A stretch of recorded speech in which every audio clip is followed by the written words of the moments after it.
From Infatuated going along by the 500. Punamu in a bit of trouble down on the inside last of all in the small field. Infatuated brings them up to the home corner. 400 left to travel. Out 2 lengths in front.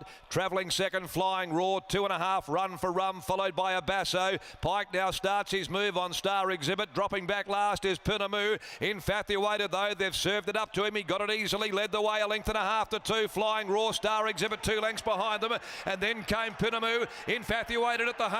Flying Raw trying to draw level as Harvey pulls the whip. Infatuated, Flying Raw lunging, went to the line. Infatuated, I think it's Infatuated who might have just held on a nose to Flying Raw and Punamu, and then Star Exhibit battling away behind them from Run for Rum, and dropping out a long last is Abasso.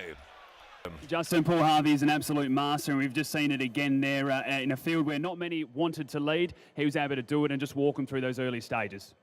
Yeah, I'll be honest, I've been trying not to lead with him in his races and get 3 or 4 horses in front of him, just try to teach him to settle.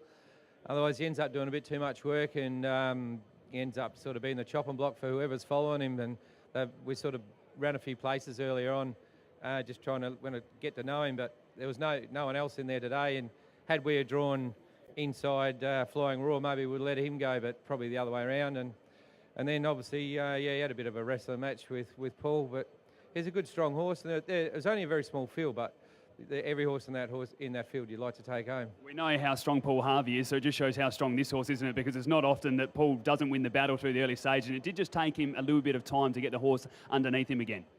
Yeah, I think the time's a bit slow, and it's pretty windy, so that might help it a bit to slowing him down. But the main thing is we had our head in front at the end, and he's won 2 in a row, and probably look at the Northern Cup next Sunday for him, and hopefully there's a bit of speed in there. We can sit behind him and pinch that. Certainly looks a nice option there. So the Northern Cup there for Infatuated. Wink and a Nod coming up a little bit later. We've seen the horses will be able to run on today. How are you feeling about her assignment?